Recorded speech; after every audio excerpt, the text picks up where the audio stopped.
Whitney, would you like to count us down? I would love to. 5, 4, 3, 2, 1.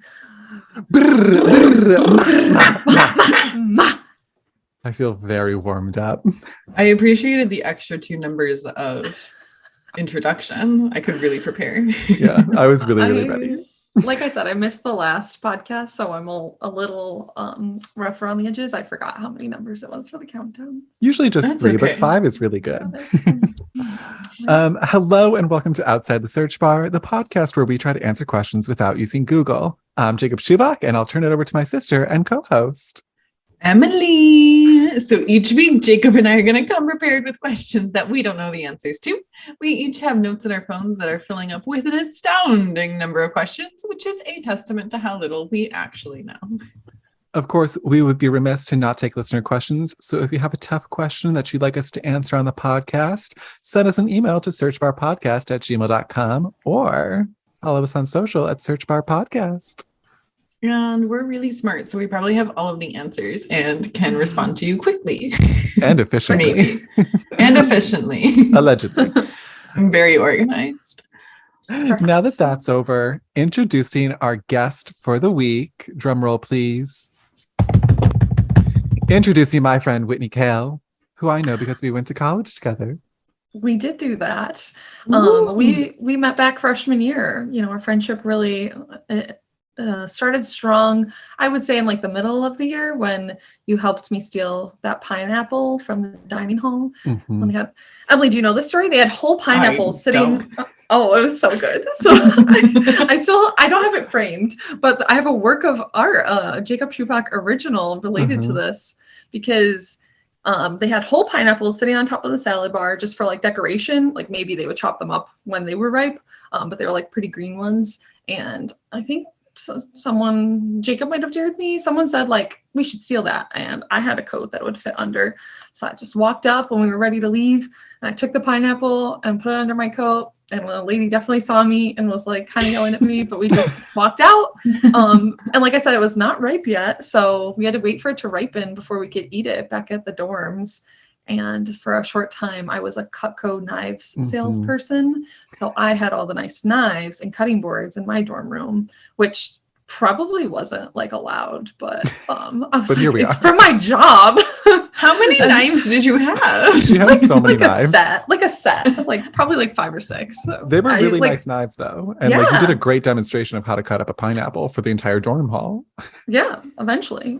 They had to do a ransom note, like, where's the pineapple? Because they didn't see me for a couple days or a week or so. Because we lived on other sides of the dorms. But yeah, then we cut it up, we ate it. And also, Jacob and I would just like to put in a plug for Team Jahit which was that our sophomore year? That was our sophomore year of college. The UB Honors College Amazing Race, which we won, even though we both have very skinny arms. And the last leg of the race, Emily, it was canoeing out in the lake at UB. We had to canoe around after we'd been running and biking around the city and going on the subway and doing all of these things, a lot of physical activities for hours. And then we had to canoe and then we had to run, but then we won. So I had to throw a baseball at a target and I literally couldn't do it, but we were like so far in front of the other team that the guy was like, it didn't matter. Okay, you can just keep trying. Keep trying. I think we had to get up, like we had to throw it through the target like 3 times each. That challenge probably took the longest. It was really hard. Wow. Really challenging. Yeah. It's intense. But yeah, so I'm back in Buffalo now after living in New Jersey for a couple of years. Recently been trying to make UB give me a job. I'm like, you took all this money from me. Can I please have some back now? I am 27 and still don't have my own health insurance. I'm uninsured because I'm anti-insurance. If my employer's not going to give me insurance, I'm not buying it. Yeah, like it's not my problem.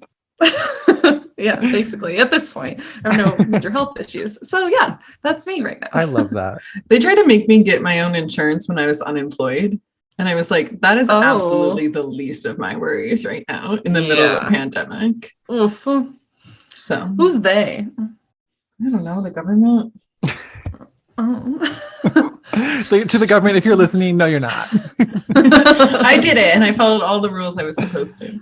You don't get penalized anymore if you're not insured. You don't get the tax penalty. Okay. Wow. So Whitney, what inspired you to be on this podcast? And I know that you specifically wanted to be on episode 19, which this is episode 19. So tell us more. What's going on? Yeah, so this is my first time ever appearing on a podcast. Wow. And yeah, so I was nervous and I was like, I feel like I just have to mentally prepare a little bit. So I was procrastinating it by you guys were like, do you want to be on the podcast? I was like, yes. But I was like, future me will be on the podcast. And I like number 19, it was a soccer number for my jersey at different points in time and things like that. So yeah, it was a couple months ago and I was like, that one sounds good. And I've really come around to the idea of being here today. But like I said, if I don't like the way this one turns out, I would like to come back for episode 19. There's really no preparing for this podcast. It's basically trying to answer a test without studying it at all. That's honestly what I did a lot in school. I was not a studier. I was just a wing it, and it worked out pretty well. So I'm just gonna lean into it, I think. I love that. That's what we're here for. That's the vibe. That's why I wanted to be on the podcast. I was like, this is a good vibe. This just show up, chat, learn something at the end. That's what I'm looking for. And you guys are obviously both hilarious and beautiful people. So I was like, I get to spend time with those. It's perfect. Wow. I love that. I love that too. So Whitney, is there anything interesting you've searched for this week that you would like to share? Well, the thing that I was searching today, I have been writing down all my searches for weeks. I'm like, I want this one to be the most recent one that I've searched. I want this one to be the most recent one. But then when it came down to it, I was like, I really need to Google this thing today. And I was like, honesty is important.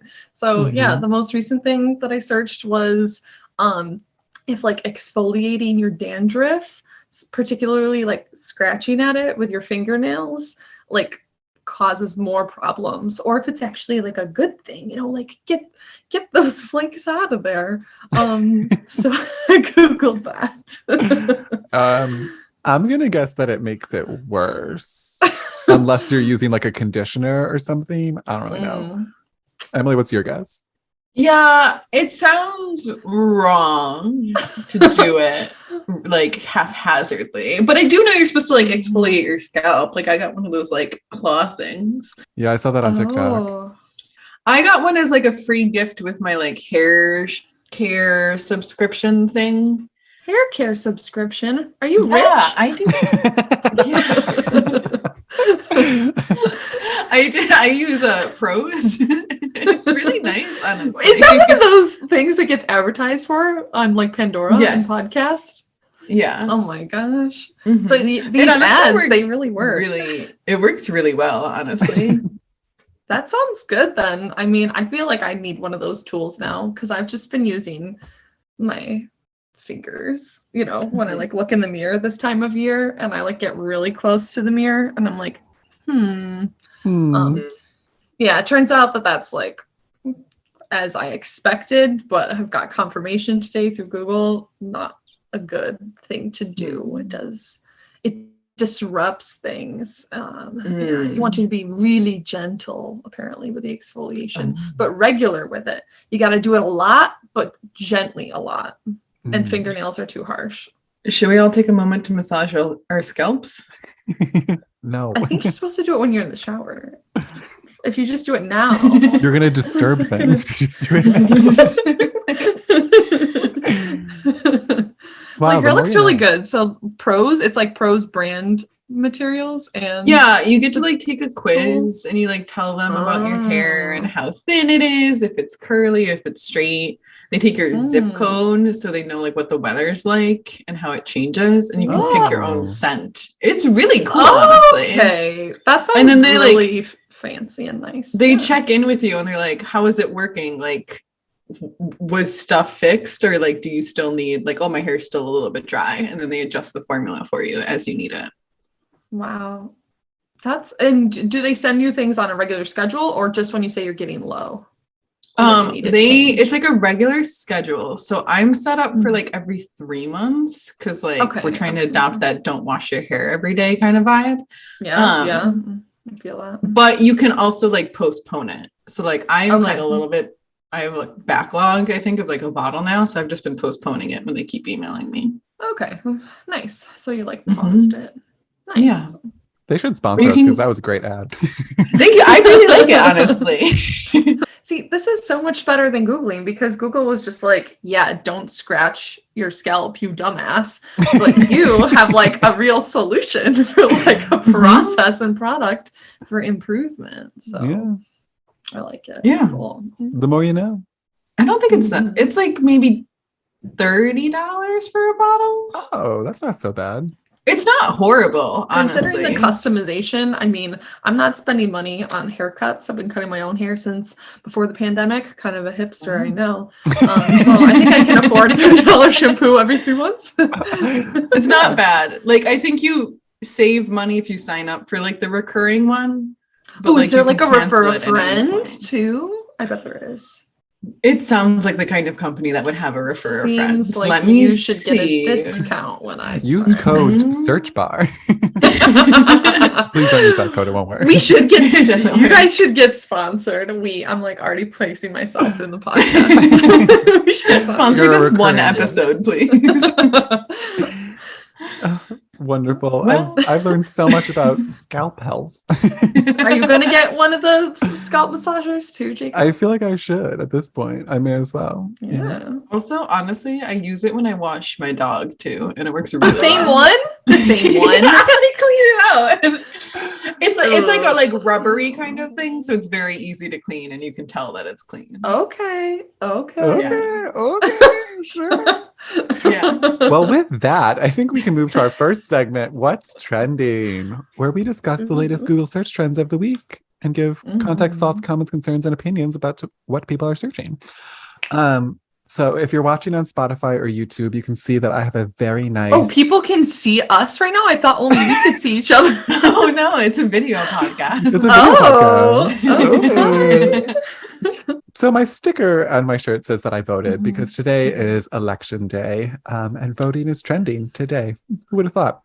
I had a very harrowing experience. My roommate lost the key to our mailbox, and so I couldn't get my mail-in ballot out of the mailbox. So I had to go in person. Wait, you don't each get a key to the mailbox? No. Oh. I think we actually might have two, but they're like keychained together. So whatever. Really good. Yeah, really good. Anyways, we're gonna find the keys. It'll be great. However, I had to walk to the polling station today in the middle of a rainstorm, and it was very troublesome. It never rains at least in LA, it's raining in LA. Yeah. It did. I just got an alert on my phone that there's a flash flood warning, so hopefully I don't get swept away during this podcast. Did you know that one time years ago, the dam like leading up to the water source for LA back in like the 20s or 30s or something, it bust and like tons of people died and a bunch of houses got like washed away. Really heartwarming to hear when I'm in LA during a flash flood warning. Super excited for that. But I did feel accomplished when I voted, and I got myself a caramel brulee latte from Starbucks as a treat. Ooh, good choice. Idea. Thank you. So I did not vote. And I no treats. Immensely. No treats. No treats for me. I don't have any stickers. It's very sad. This has been a moral dilemma for me. So I moved literally on Monday. So all of my registration and all of my information was registered to my old address. So it felt like going on Tuesday to vote, I would be voting for a place that I no longer live. And that felt like voter fraud. But I feel like, are you driving distance away from where you used to live? Like, how far is it? Is it like you could just pop over there? Yeah, I could have popped over there, but it's like a whole different county. So it felt like but we're really voting for like different governor, and then you can just skip the rest. And also, did you change your address with the post office yet? I did. Okay. Okay. Yeah. And that's what it's because I have a lot of like Mhm. important things being mailed to me right now. So I was like actually on top of doing my forwarding address. Did you change it with the DMV yet?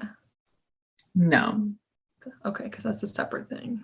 Yeah. I don't know. I feel like if Honestly, you my change your address- address, they might get you.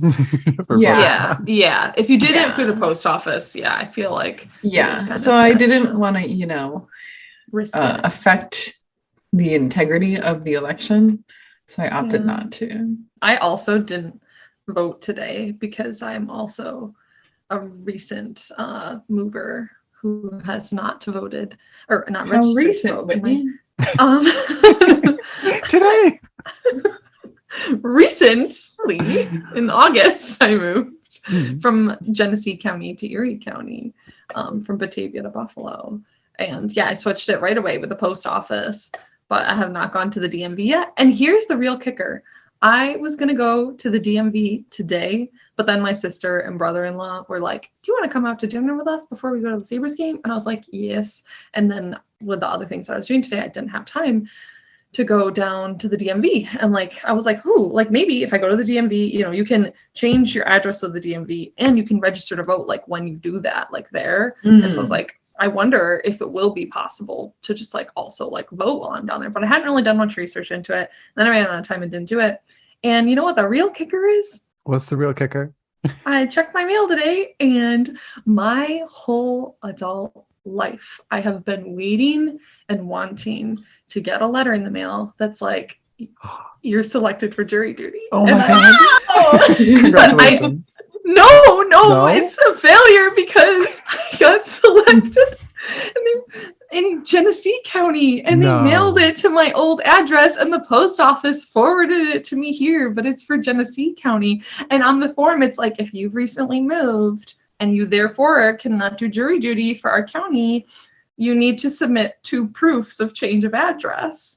And I don't have 2 proofs because I haven't gone to the DMV yet or registered to vote yet. So my license and the voters, and you can use a lease. Okay, that's one. I've got one. Okay. But the others is utilities, and my utilities are all included in my rent here. Well, do you get bills to your apartment? Do you get a credit card statement or something? Anything of mail?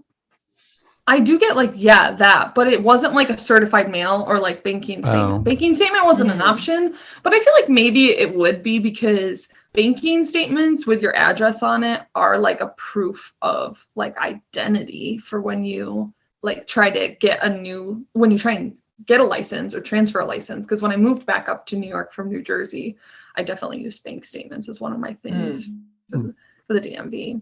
I don't know. It's everything that you have to do with the government has very specific and different rules and processes, which is fine. I should be better about doing them. That's on me, but yes. But now I don't get to do jury duty because I got selected in the wrong That's so county. sad. That is very sad. I was just selected for jury duty in August, and then I was going to be out of town, I think. So I postponed it. And then in September, they called me again and I was so excited. But then I did the little dial-in thing of do I actually have to show up? Yeah. And they called letters A through T and I was V. So I didn't get to go. Did you talk about this on 2 podcasts ago? I'm having deja vu. Girl, we don't know. I do think I talked about the jury duty on the podcast. Okay. I don't know, remember. I don't know what episode it was. This trio really wants to do jury duty, so we government, do. We do. Government now, if you're listening, hey, what's up? We should just citizens arrest people and then hold our own juries against them. Okay. Jury for silly things, silly in jest. Stealing a pineapple? Yes. I think the statute of limitations has passed on that one, but that's the idea. That's the type of thing. I think all this is to say it's never too early to register for the 2024 presidential elections. Make sure that you get your vote in. It's really important. Jacob, I'm proud of you for voting, and I'm going to get on it, I'm going to go register to vote this week, so that.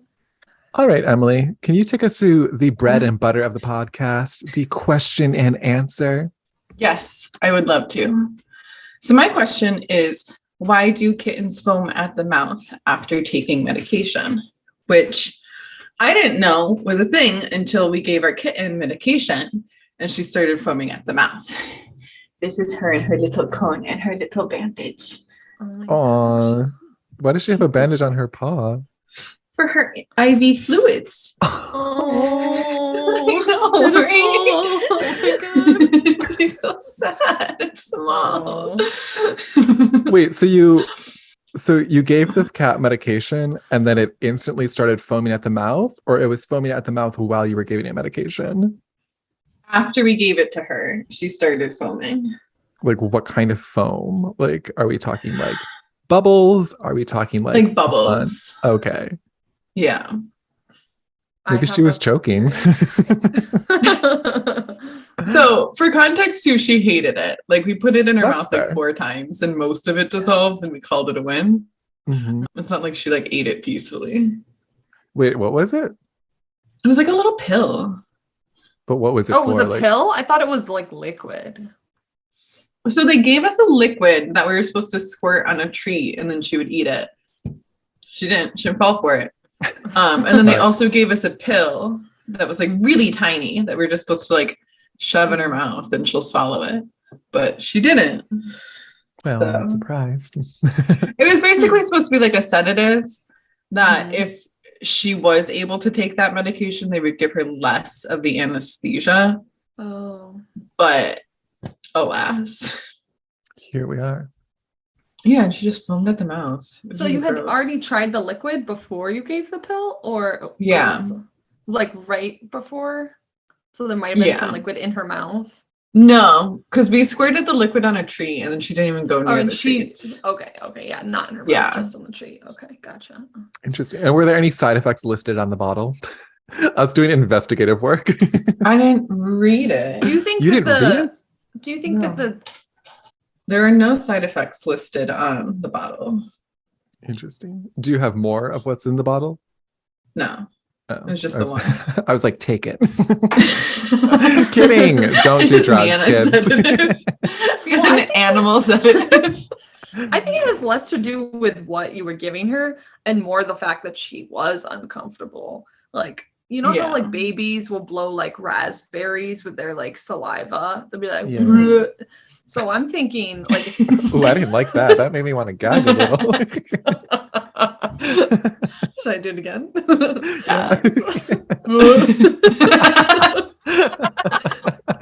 That's gonna be the social clip poll. Well, wait. So this is going somewhere. This is a whole theory that I've just come up with. So Okay, great. like the saliva has like some like stringiness and like kind of elasticity to it. And Mhm. so like when you're like, imagine when a person is like really stressed and they start like hyperventilating, they're doing a lot of really short, tight breaths. So if there's like a little bit of saliva, like at the back of the cat's mouth, and then they're starting to do all these little like short, tight breaths, I think it's like turning their saliva because of their breathing into like little bubbles. Because like anything can be turned into bubbles. Like if air hits it the right way, you know, like that's why we blow bubbles like they get at the Dollar Tree. Or like sometimes you set your soap bottle, like when you're washing dishes, like back down on the ledge, and like a little like poof, like a little bubble like pops up because like there was air in the bottle that like got like the soap at the like, oh, you have bubbles right there. I've got bubbles right here. Oh my fun. goodness. Yeah, so I think that that's exactly what's happening, just on like a micro scale in the cat's like throat. Gotcha. Plus, cats' tongues are kind of rough, so maybe that made it like a little bit more foamier too Oh. when it was mixed with the elasticity of the saliva. Yeah, Allegedly. like the cat's tongue is like the bubble stick. It's like creating a pattern for Yeah. the bubbles to be created. Maybe. My initial hypothesis was like, you know, when you like are about to vomit and you like your mouth Yeah. starts to water. Mhm. That's what I thought it was she like didn't like the taste and she was like, ugh. She did sit there for a long time, like Mhm. scraping her tongue, trying to get the Yeah. flavor off. So if you think she was creating more saliva in reaction to the taste, Yeah. That sounds like something that would happen like as a evolutionary like perk, like if you accidentally get a little poison on your tongue, like help wash that out with a little surge of your antibacterial saliva. That makes sense to me. That sounds really legit. But why bubbles instead of just drooling then though? Yeah. I feel like the foamy would like pop it off of your tongue, whereas the drool would slide it across your tongue. Does that make sense? Yeah, but how are the bubbles being created? I think it's a combination of what Emily and I said. Like they are creating more saliva and that's making bubbles. Yeah, with something in there. And then also the stress and the breathing. I agree with your hypothesize, whatever it is. I also wonder if it was just, a reaction to the drug itself. Maybe that was a side effect because it wasn't listed on the side of the bottle. Maybe that's just what it is. Maybe it just does that. Yeah. Should we Google it? I think we should Google it. But while you Google that, I'm trying to think of like drugs that I've taken. Not like drugs, but like Advil doesn't foam when I take Advil. Yeah. Nothing I've ever taken has made my mouth foam. Yeah, I don't think I've ever foamed at the mouth. I'm not a cat. I don't think I have either. I'm not a cat. This is from upgradeyourcat.com. Upgrade your cat? Yeah. Sounds mean. Sounds like you're going to trade them in. A very trustworthy source, it seems. Okay, so it says there's a difference between foaming at the mouth and drooling, both of which commonly happen for various reasons. Drool is watery saliva, which looks different than frothy saliva. Yeah, but why is it frothing? Get to the good stuff. Get to the bread and the butter. The main reason for a cat to foam from the mouth after taking some form of medication is because it had a bitter taste. Oh.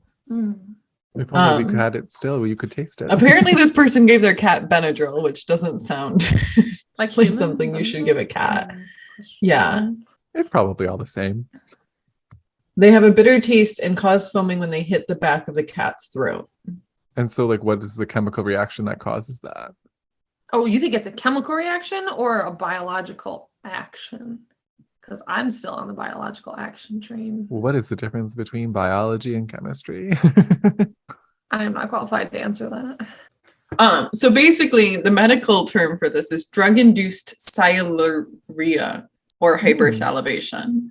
The bitter taste causes an increase in saliva flow as a way to clear the taste from the mouth. Okay, so Whitney. But why is it bubbling as opposed to just drooling out, even if you are getting more saliva? I think it's probably like a lot of exhalation at the same time and just trying to and get it out. We're using like our own theories, but Google has not supplied that information. Yeah. We need a veterinarian. We do. Well, I feel like that sufficiently answered my question. Perfect. All right. I guess it's my turn for a question. And my question is, I think I got this question from my friend Ryan. And the question is, why are certain words cuss words? And my initial hypothesis is that I don't really have one. I feel like all of the cuss words that I know, I'm like, how did that be deemed bad? When you say cuss, do you mean the same thing as swear words? Yes. Okay. For example, shit, fuck. Right. I figured you meant the same thing, but I didn't know if there was like a hierarchy and if cuss words were like slightly less bad than swear words or something. But no, it's just the same. All the same. Synonymous. I Google, like, probably the most often my use of Google is for like to find synonyms of words, because as I'm writing emails, I'm like, I can't say that same word again. I need to say it in a different way. Oh, I just say the same thing again and again. I do. My work emails are just like, you get the first flow that comes out of my head and there's no editing. Anyways, cuss words. I think my first memory of cuss words is like getting in trouble for saying something. Couldn't tell you what. However, I feel like it's been just generationally passed down to us that words are cuss words. However, I just don't know what like the defining moment of someone being like, yeah, you shouldn't say shit or fuck is. And I also feel like a lot of these words had different meanings. Sometimes had different meanings before connotation. I think in that case, it's when the general understanding when you hear a word is that it's the negative connotation, not the original connotation. Interesting. Wait, repeat that. I think it become like for the words that are cuss words that Yeah. originally meant something else. Oh, like I think it's gay, when like being happy versus yeah. Okay. So do you think we could turn any word into a cuss word? Or just like coffee? Coffee. But you have to be using it like I think in a disparaging and like a malintentioned way. And that's when people try to start like limiting it when they want to like shame someone for like their use of the term. Like I think it's like a class thing. Like, oh, like you're being a bad person or like you're being trashy because you're using that like language. And so it's like creating like rules to like differentiate people and create like a sense Bridgerton. of supremacy. Wow. I haven't watched Bridgerton. I probably should. Yeah, I think you would enjoy Bridgerton. I should read it too. That sounds like actually like we love an audiobook. That actually sounds like a really great hypothesis, and I feel like that might be the answer, that we should just Google it. What do we think? I agree. While you Google it, I can tell a fun story about swearing. Okay. So again, we just moved, and our last guest, Emmy, was present at the move. And the movers were not the most professional people, honestly. And they were, first of all, they refused to move a grill. They're like, that's a liability for us. Like we could like hit the wall and then you'll like sue us because we like damaged your house.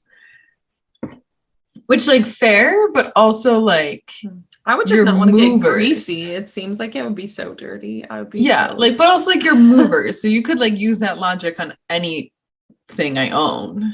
Like you could draw my couch.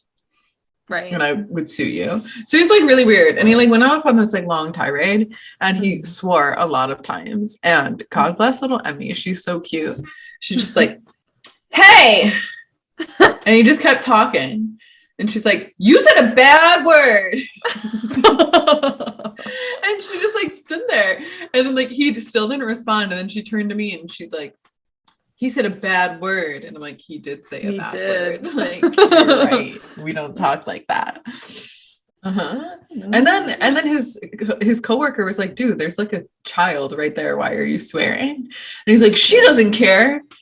And I'm like, she literally like yelled at you already. Like, right. That she does care. But then like she does some care. kids, some like parents I've seen like think that it's like funny to like teach their little kids cuss words. So then the little kids, they don't create that differentiation. They don't know that it's a certain type of word, or maybe they do and they think it's funny, but like to them it doesn't have the negative connotation, might have like a humoristic like yeah, because they probably don't know what it means, but they say it and they get a laugh from the adults. Right. Are you finding stuff, Jacob?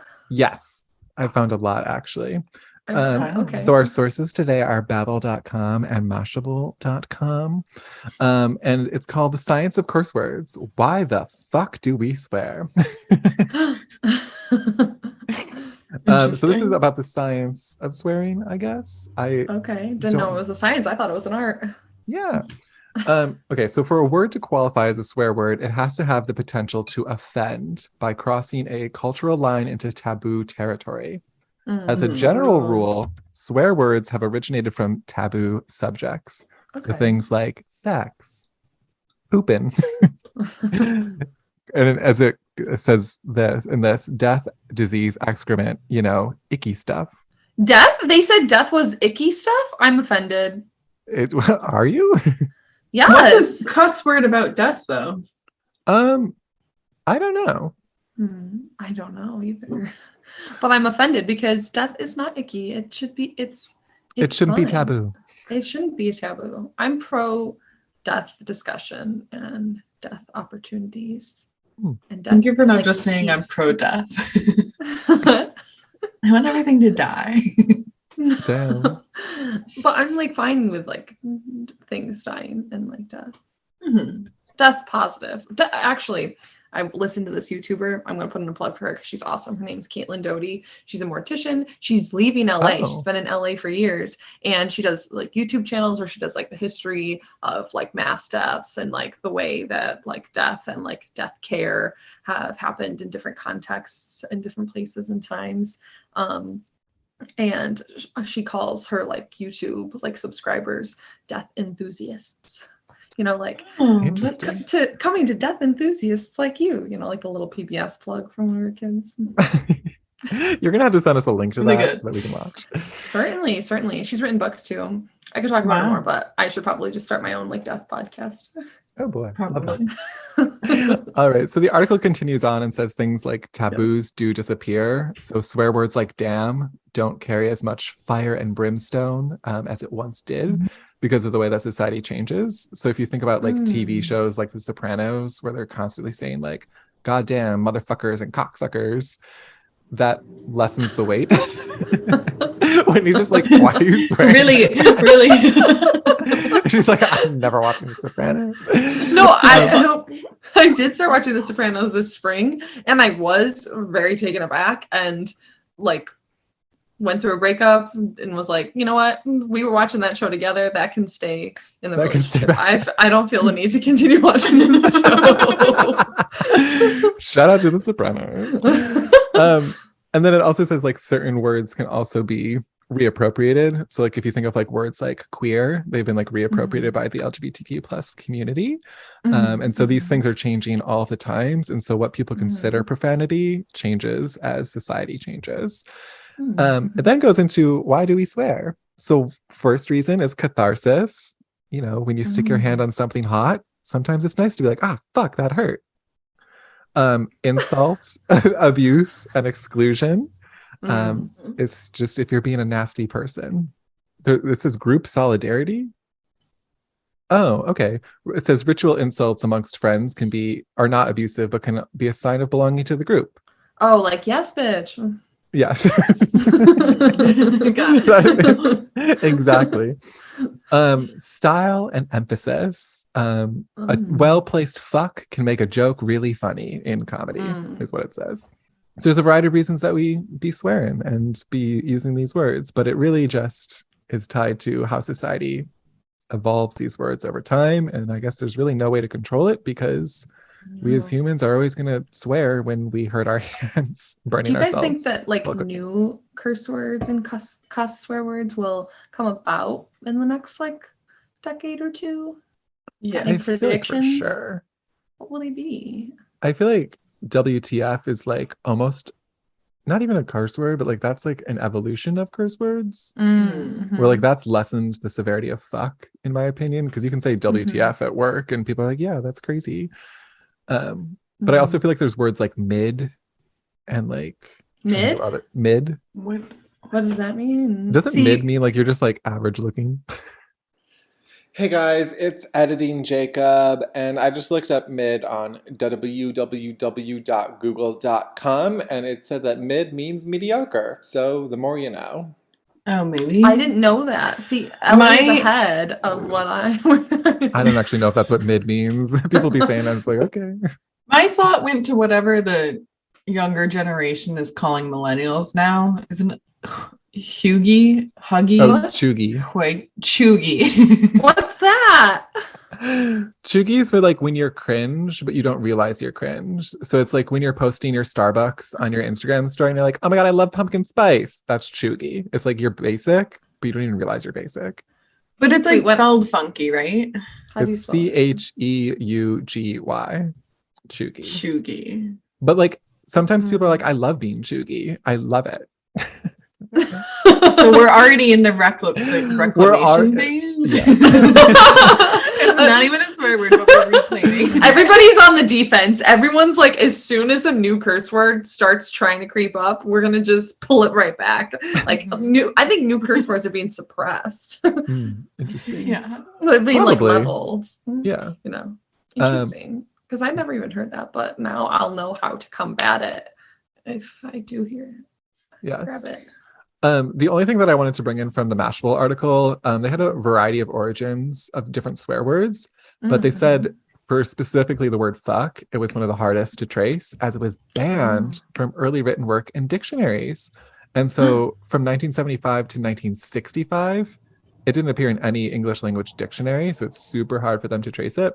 Wait, did you say 1875 to 1965? 1795. 1795? 1795 to 1965? The word fuck did not appear in any English language dictionary until So the Penguin Shakespeare Dictionary. was out here saying fuck? When did Shakespeare be writing? Wait. I don't know if this is just US English language, but according to OED, the first person to do it was the Penguin Dictionary, who made the bold move to include it in 1966. And then it was added from there, it was added to other dictionaries. But Shakespeare was born in 1564 and died in 1616. So maybe. Was he using it? I don't know. But from what they can tell, it was derived from Germanic languages. The verb form of the word in German is thicken. In Dutch, faken means to breed or beget. And so it's one of those Germanic languages. The more you know, Germanic languages. Well, I feel like that's sufficiently answered my questions about why we swear and how society changes swear words over time. Very cool. Well, your question wasn't really why we swear, but like why the words are swear words. But yeah, I feel like we got there because it's when they're used to demean, and you did that whole list. At the beginning, and there's like just like a certain taboo around these words. Taboo, I think that begins when you're a child too. Of just ooh, I want to say the word fuck. That's crazy. All right, we've got time for one more question. Whitney, pick one and take us away. Oh my gosh. My question is, where does the expression money laundering come from? And I would just like to give an anecdote to this, that what spurred this thought was when I finally connected the dots of some like public art that's on the side of a building on Grant Street here on the west side of Buffalo. I like work over here and like live over here. And so I've driven by this little like mural a lot of times. It's kind of Banksy style, you know, like stencil type, like spray painty, like little mural. And it's of like this like lady wearing like an apron, like little like bandana thing over her head. And there's a washing machine next to her and then like a clothesline. And she's pinning up like dollar. I don't know if they're $1 or what nomination bills they are, but like bills of like money on it. And there's like some in the washing machine. And like just a week or two ago, it finally clicked. I was like, she's money laundering. She's laundering the money. Why did I never understand that before? And then I was like, oh, so it's like an analogy to the expression. But how did that expression come about in the first place? Love to hear what you guys think. I really wanted to have something to do with laundry. Like you hide it in laundry or putting in a sock. That's my hypothesis, is the money goes in a sock. Because that seems like how I would hide money. Yeah, roll it up, shove it in a smelly sock so no one wants to touch it. Yeah. Yeah. Go ahead, Jacob. Let's hear your hypothesis, because clearly it's different from mine. You've got a look on your face. I'm thinking of what I'm thinking of. So I saw a tweet a while ago. All of my things are like, I saw a tweet that was like, money laundering is when you clean your money. So it's like there's dirty money, which I don't know if it's like drug money or blood money or like what it is. And then you have to put it into something else. And then when you sell that something else, it becomes clean money because it didn't touch blood. Does that make sense? I thought you were gonna like say like that it actually has to be washed to get like fingerprints and DNA off of it. That could be true. Because you said like when the money is dirty and then you have to clean it, and I was like, yes. but then you were like, I lost you with like the drug money or the like moving it into like a clean like revenue stream as opposed to like physically cleaning. That sounds legit. I don't know. Not the physically cleaning part, but the put it into a clean source. I don't think that I know what money laundering is. It's like you have an illegal amount of money from doing something and then you like funnel it through a different business. Oh, okay. So it's like I start a I don't know, dry cleaning business because but you're not making money doing dry cleaning. Like you are selling drugs in the back. Yeah. So it's like they're making it appear clean through a different bookkeeping of a official enterprise. That sounds legit. Okay. Should I Google it? Yeah. I love the idea though that this crime is like based on a pun, basically. Like dirty money, clean money, laundering. I wish that it was. It seems like it's much more boring. The first source, it's taking a minute to load. My internet is like, oh, you want to Zoom and Google something at the same time? We usually Google for our guests. I'm sorry. I would love for you guys to do it. You're like, it's not even loading, so.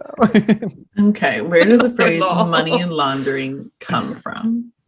Who do I want? Oh, let's do wallstreetmojo.com. Okay. Money laundering is a criminal act of legitimizing the money acquired through illegal or unethical means by disguising the origin of the crime.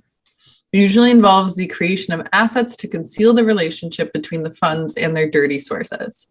People do laundering by often exploiting the vulnerabilities of legal or financial systems. I work in a law office, so this is making me very uncomfy, but okay, proceed. Oh, it goes through the stages of money laundering if we want to learn how. Wait, I want to know how the term started, though. This is like the logistics of money laundering. Well, it does say dirty money is acquired through illegal means. They launder it in sources. Yeah, clean investments and purchase of luxury assets. Clean money enters the economy. This is like, do you remember when those kids in our school, Jacob, did the counterfeit money? Yeah. What? But kids were counterfeiting? Yeah, in like middle school. It wasn't even good counterfeiting. Well, obviously. It wasn't. Well, I thought they got away with it.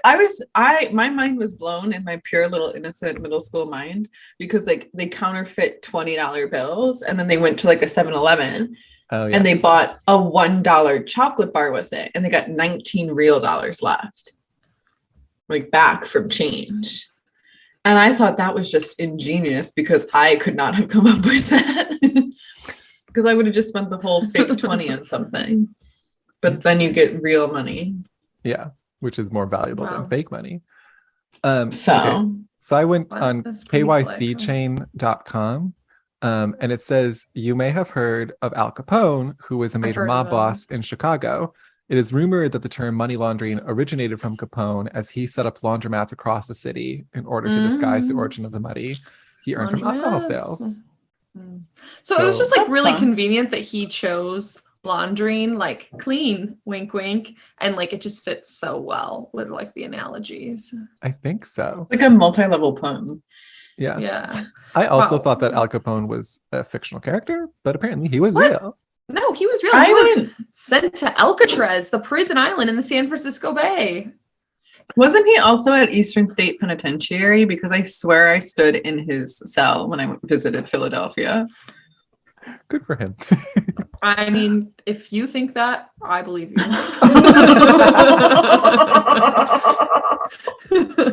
I was at Alcatraz and I know that he was there because I took a tour there. So that's the info I have. And if you think he was at East State Penn in Philly, perfect. My question though is like, why do you have to launder the money? Like, I've never been in a situation where someone was like, where did you get this? Like, did you get this money legally when I'm like buying? Yeah, that's because you don't own a business and the IRS doesn't care about you, Jacob. That's fair. I guess. Okay. Oh, so for like tax purposes. Yeah, that's what they ended up. That's how they get. That was the only thing that they ended up being able to get Al Capone on was like not paying appropriate taxes. So like, we are going to imprison you, and the judge was like, for a long time, and he was like, just for tax. Blah, blah, blah. And they were like, it's not just for but yeah, just for taxes. They're like, this is our like way to imprison you, and we're sticking to it. Damn. I'm pretty sure he did 9 months at Eastern State Penitentiary. Thank you for confirming that. Did he go to How Alcatraz? long did he stay at Alcatraz? Did he escape Alcatraz? No, some people escaped Alcatraz, but I don't think he did. 4.5 years at Alcatraz. Damn, yeah. It's a long time. He was suffering from long-term exposure to syphilis, though. Oh. And was transferred. Whitney, do you feel like we've sufficiently answered where the expression money laundering came from? Yeah. I think that all of the like ways that it is used as an analogy nowadays, and the whole Al Capone laundromat's backstory with mob activity, that is some solid info. It all tracks. Yeah. All right, so that was our 19th episode. I think we did a great job. Whitney, you were a star guest. If you all enjoyed that, be sure to find us on social at Search Bar Podcast, and my handle is I Got Shoebach across platforms. And if you have a question that you want us to answer, you can email us at searchbarpodcast@gmail.com. And feel free to give us a review on whatever platform you're watching this podcast on. 5 stars, please, because we're fragile and we like positive reinforcement. That we do. Whitney, do you have anything else that you would like to share before we go? Any, media appearances that you'd like to promote? A book? I don't know, your own podcast? Anything you'd like to promote? Well, I haven't started doing those types of things that I would need to promote yet, but I feel like this has been a very good experience. My first podcast one. I think you guys, stellar hosts, very welcoming, very wonderful content, very inspirational. So maybe I'll have to start a podcast myself and have you guys come guest on it. Competing podcast. I did not say competing. It's called Inside the Search Bar. It's hard to compete when you're not making any profit, Jacob. No. Drag us. No, I do think Inside the Search Bar could be like a really fun thing where you take the topics that we discuss on this podcast and you do a deep dive. So like you could do a deep dive, like an hour-long episode about Al Capone. Yeah, I suggested doing that, and then we realized how much work that would be. Yeah, researching is because we don't research for this podcast. We don't. Right. We just make That's why this format is so good. Yeah, it's so attainable. So good. Maybe I could do one that's like a spin-off of yours, though, like outside the grave, because like I said, I think like a death inspired one would be interesting. So like outside the grave, like you're not in the grave yet, so like you're outside of it.